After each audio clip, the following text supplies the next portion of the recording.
Bom dia, pessoal, tudo bom? Vamos começar aqui falando um case de uma experiência prática da ViaMaker, que é uma empresa de tecnologia que trabalha com programas educacionais. Então a gente vai tentar falar um pouquinho de como que a gente trabalha o engajamento dos pais junto com a educação dos seus filhos, que é um grande desafio e um grande problema da atualidade, né? Onde cada vez mais os pais têm menos tempo, se dedicam cada vez menos a se preocupar com o que os filhos estão fazendo em sala de aula. Então, vou trazer um pouquinho dessa nossa experiência, o que a gente faz. A gente está com um stand aqui na feira, depois quem tiver mais interesse e curiosidade, é só nos procurar e a gente consegue detalhar um pouco mais esse nosso trabalho. Então, vamos lá. O Departamento de Educação dos Estados Unidos fez um report, e onde nesse report ele apresenta um estudo realizado longitudinal com escolas. E ele fala que, de fato, né, o impacto que os pais têm na educação dos filhos é exponencial. Então, quando os pais se dedicam tempo para entender o que o filho está aprendendo na escola e como que em casa você interage, como que você interage não só em casa, né? Você volta para a escola, interage com a escola, interage com o professor, o coordenador pedagógico. O impacto na vida dos filhos, independente de faixa etária, né, desde o infantil até o ensino médio, independente de raça, de etnia e assim por diante, é exponencial. Então, ou seja, como que a gente faz para trazer a atenção dos pais? E aí, obviamente, a gente está passando por um horizonte de gerações, né? Então, desde, obviamente, dos baby boomers, que fazem parte, obviamente, né, da educação dos netos ou dos potenciais bisnetos, né? Até passando pela geração X, Y, Z e as atuais crianças, né? A geração alfa, todo esse horizonte de gerações, né? O Álvaro acabou de falar um pouquinho sobre o desafio das gerações, a atual geração tecnológica, a anterior, a geração um pouco menos tecnológica. Então a gente lida com uma diferença cultural. Antigamente, na educação dos meus pais, obviamente que era bem diferente do que é hoje. Mas, como que a introdução da tecnologia, a gente consegue trazer todo mundo para o mesmo patamar. E aí, obviamente que com a introdução da tecnologia, as habilidades cognitivas ficam cada vez mais exponenciais. Né? Quando a gente fala de habilidades cognitivas, né? Cognitivas vem do latim conhecer, então de conhecimento. Então não é de decoreba, não é de eu só memorizar alguma coisa e aprender naquele minuto. Mas como é que isso fica para a vida inteira? Eu acho que vários de vocês devem se lembrar de alguma aula que vocês tiveram no Fundamental 1, no Fundamental 2, no ensino médio, de um excelente professor que deu alguma atividade prática que te marcou para o resto da vida. E não apenas, obviamente, giz e lousa e aí a decoreba. Então, as habilidades cognitivas cada vez mais exponenciais para essas novas gerações. Com isso, a gente está lidando com uma série de palavrinhas chaves, né, do nosso dia a dia hoje, onde tudo está conectado. Então, a sala de aula está conectada, as crianças estão conectadas. Praticamente elas já nascem, né, com um chip e conectadas ao nosso mundo de informação. As crianças, elas estão em comunidade, então elas estão conectadas em comunidade. A sala é uma comunidade, a escola é uma comunidade, a região geográfica é uma comunidade. A internet é uma outra comunidade, então, de alguma forma, estão conectados em comunidades. Além disso, né, a mobilidade.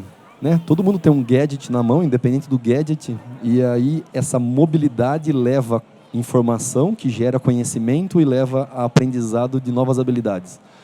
Localidade. Obviamente que quando a gente fala, né, de localidade, se a gente olhar o Brasil é gigantesco, né? E a gente consegue entender um pouco das interações e dos conhecimentos adquiridos regionalmente. E velocidade, cada vez mais a velocidade de informação é exponencial. Só por título de curiosidade, agora em 2019, a gente vai gerar 6 sextilhão de bytes.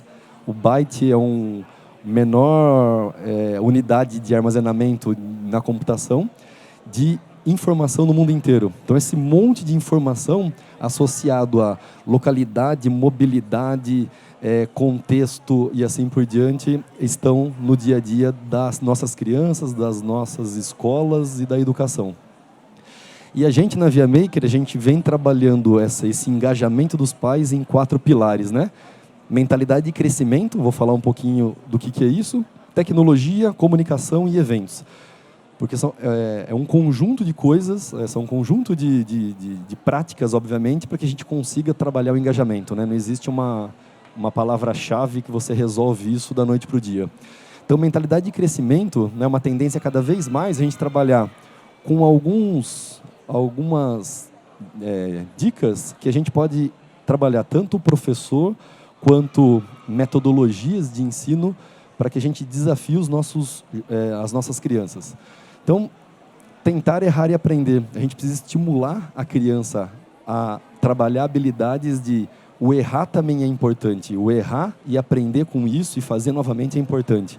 Porque essas novas gerações estão mal acostumadas a errar, a falhar com a decepção, com a angústia. Então, a gente precisa trabalhar isso nas nossas escolas. Desafiar para potencializar o crescimento. Então, normalmente as escolas estão em kits, né, em séries. Mas como é que eu desafio? A criança resolveu mais rápido uma atividade. Como é que eu dou um desafio a mais? Como é que ele se desafia e começa a trabalhar o seu próprio desenvolvimento? Esforço e atitude para desenvolvimento de habilidades, né? Nada vem de graça. Como é que eu passo uma atividade e ele perceba que aquela atividade tem um esforço envolvido para que, de fato, ele consiga aprender alguma coisa? Então, não é simples. A gente precisa desafiar nossas crianças cada vez mais. Feedback construtivo. Como é que o professor, em sala de aula, aprende a direcionar o aprendizado de uma criança que tem mais dificuldade, direcionar o aprendizado de uma criança que tem mais habilidade? Através de feedback construtivo, para que a criança corra atrás dos seus interesses e seus desafios. Inspirar por exemplo, né? Existem vários exemplos de sucesso, seja na educação ou em outros segmentos, que a gente consegue trazer e falar, ó, tá vendo? Não é fácil para ninguém, você também consegue. E experimentar a novidade. Então, a gente agregar novidade de tecnologia em sala de aula, e não só a tecnologia, de outras habilidades, né? Trabalhar com paper toys, trabalhar com sala de aula invertida, com N outras habilidades para que a gente possa experimentar a novidade em sala de aula e a criança tenha essa percepção. Então, esses 7 são 7 principais itens de trabalho que a gente explora na nossa metodologia dentro de sala de aula, através dos nossos orientadores pedagógicos que dão suporte lá na sala de aula para as escolas parceiras nossas. Tá? Um segundo ponto, a tecnologia. Então, a tecnologia, como é que a gente traz os gadgets ou a tecnologia que as crianças estão acostumadas na casa delas, no Facebook, nas comunidades, para dentro da sala de aula, para tornar a aula divertida. A aula tem que ser divertida, o aprendizado tem que ser divertido. Então, algumas das coisas que a gente faz, então a gente desenvolve, né, tecnologias de pensamento computacional, plugada / desplugada, onde a gente trabalha, né, habilidades de lateralidade, a gente trabalha habilidades de raciocínio lógico através de um carrinho que não tem uma tecnologia na mão ou num tablet. Então, a criança começa a trabalhar com gadget já para conseguir pensar em resolver problemas de forma prática.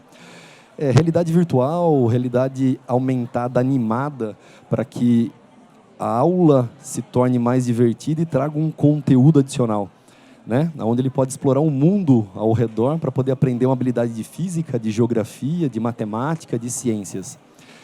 E aí a gente trabalha também com montagens 3D. Então, tudo que ele precisa montar em sala de aula, que seja mais divertido, né? Com tablet ou com notebook, que ele consiga interagir, ele consiga ter o senso, né, do que é físico, do que é o digital, e ele consiga trabalhar essas habilidades. Por trás de tudo isso, obviamente, né, a gente trabalha com uma série de algoritmos, acho que vocês já ouviram falar por aí, né, algoritmos de inteligência artificial, para tornar a experiência em sala de aula mais interessante. Então, tudo que acontece em sala de aula, essas informações vão para uma plataforma nossa, que a gente chama plataforma de EdTech, e aí essa nossa plataforma entende a experiência que aconteceu naquele momento, naquela escola, naquela localidade, e a gente consegue processar essas informações e fornecer para uma próxima escola uma experiência melhor, uma alteração da aula para que a escola, que vai fazer a mesma aula, né, num segundo momento, possa aprender de uma forma mais fácil, mais intuitiva e assim por diante. Obviamente, quando a gente fala de plataforma, né, eu estou mostrando algumas imagens aqui do que a gente faz, é como que a gente gamifica o estudo. Porque, veja, a princípio, a aula não é só sala de aula. Ela é desde o momento que você aprende alguma coisa, que você leva isso para casa, que você aplica isso em casa. Então, a gente tem uma plataforma de gamificação onde a gente leva uma atividade por semana para casa também, para que a criança possa fazer com seu pai, com a sua mãe, com a sua tia, com a sua avó, alguma habilidade que ela aprendeu durante a semana com utensílios domésticos. Então, ó, essa semana você pegar uma garrafa PET, bolinha de gude, cola, palito de dente e você vai construir uma comporta. Então, a gente trabalha o levar o conhecimento para casa, para que o pai se sinta engajado com o que a criança aprendeu, construa alguma coisa e possa compartilhar isso com outros. Então, aqui algumas imagens do que a gente faz. E aí, isso, obviamente, gera troféus, que os troféus, dentro do contexto da escola, as turmas possam ser as campeãs ao final do ano, e eles ganham um reconhecimento, né, nosso para a escola, falando a sua turma fez mais atividades, a sua turma compartilhou mais atividades, mais conhecimento, com o envolvimento dos pais, então você foi a campeã do ano de 2019.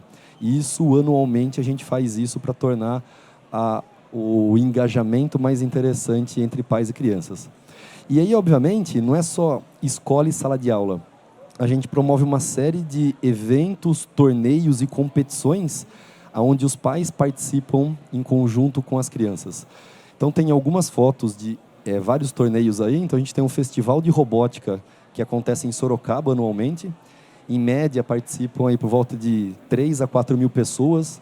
Né? São 40 escolas competindo, onde eles levam a família, né, no final de semana, sábado e domingo. Então, tem engajamento dos pais e das crianças nesse aprendizado.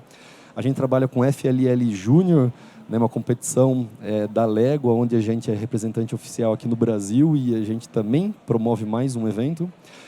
A gente tem o TPR, que é o Torneio Paulista de Robótica, né, que a gente promove, inclusive, vai ser nesse próximo final de semana, agora, na sábado, dentro de uma escola parceira. Então, além de fazer eventos que toda a comunidade pode participar, a gente também leva eventos para dentro das escolas parceiras.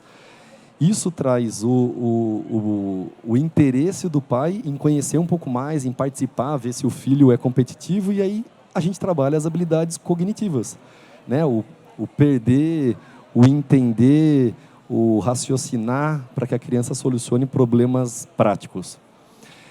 Mais algumas fotos, obviamente, dos nossos eventos que a gente pratica Brasil afora. E tudo isso, né, é através dessa nossa metodologia, né? Metodologia do explorar, criar e compartilhar. Então, o explorar é a gente mostrar para a criança ou para o pai, né, na casa dela, o contexto da comporta que eu acabei de falar. Então, por exemplo, a gente poderia fazer um vídeo em realidade virtual ou em realidade aumentada da comporta de Itaipu, para mostrar o contexto da importância de uma comporta, o que a comporta faz, quais são as tecnologias e conhecimentos que tem por trás de uma comporta. No momento de criar, eu mostrar o como criar. Então, eu mostrar, através de exemplo, como que a criança pode criar uma comporta. E depois, no terceiro momento, eu compartilhar. Eu compartilhar com a comunidade local, seja da escola ou das escolas, né? Dependendo do perfil de privacidade dos dados que cada escola trabalha, para que possa mostrar exemplo para outros. Faça também. Eu fiz, né? Eu sou do Fundamental 1 e fiz. Outras crianças também podem fazer. E aí, por fim, né? Essa que é a Via Maker, e esse é o nosso contexto de trabalho para tentar engajar cada vez mais pais. Como eu disse, a gente está no stand aqui do lado. Quem tiver interesse de conhecer um pouco mais a nossa metodologia, como a gente trabalha o engajamento de pais e filhos, a gente está à disposição lá. Tá bom? Muito obrigado e até a próxima.